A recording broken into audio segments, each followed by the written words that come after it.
আল্লাহ ইয়াহজুরাহা, স্ত্রীর থেকে আলাদা থাকা যাবে না, বিশেষ করে রাতে।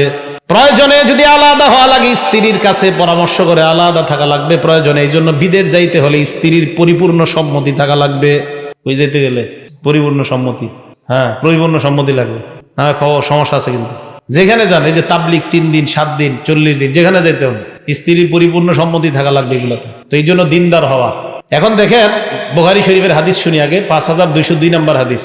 উম্মে সালামা রাদিয়াল্লাহু তাআলা আনহার বর্ণনা, তিনি বলেন আন্নান নাবিয়্যা সাল্লাল্লাহু আলাইহি ওয়াসাল্লাম হালাফা, আল্লাহ নবী শপথ করলেন, লা ইয়াদখুলু আলা বা'দি আজওয়াজিহি শাহরা, উনি ওনার বিবির কতিপয় বিবির ঘরে 1 মাস প্রবেশ করবে না, উনি শপথ করলেন।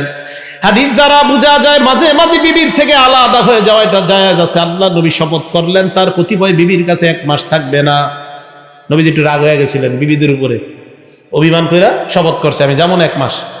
বোঝা যায় প্রয়োজনে বিবিরে আলাদা করা। এই জন্য মাসালা শুনেন, এই জায়গায় আল্লাহ পাক রব্বুল আলামিন বলেছেন, যদি তোমরা বিবিদের থেকে কোনো ভয়ঙ্কর অপরাধ পেয়ে যাও তখন তাদেরকে শায়েস্তা করার কয়েকটা সূরত। 1 নাম্বার ফাইজুহুন্না, ওয়াজ করো। কি করো? ওয়াজ করো। 1 নাম্বার ওয়াজ করো, বিবিদেরকে ওয়াজ করতে থাকো করতে থাকো। যদি কাজ না হয় 2 নাম্বার ওয়াহজুরুহুন্না ফিল মাদাজি, বিছানা আলাদা করে দাও। বিছানা আলাদা করার 3 ব্যাখ্যা। একই বিছানায় শুইবেন, চেহারা আরেক দিকে ফিরে রাখবেন, বিবিরে বুঝাইবেন তোমার উপর আমি রাগ, তাই তোমার দিকে তাকাই না, তুমি এই অপরাধ না ছাড়লে আমি আর তোমার দিকে তাকাবো না। বিছানা আলাদা করার 2য় ব্যাখ্যা, একই ঘরে থাকবেন, বিবি খাটে আপনি সোফায়, বা হ্যাঁ খাটে সোফায় আপনি ঘাটে। বিছানা আলাদা করার 3 নাম্বার ব্যাখ্যা, উনি এক রুমে আপনি আরেক রুমে, কিন্তু কথাটা ঘরের অন্য সদস্যরা যেন না জানে।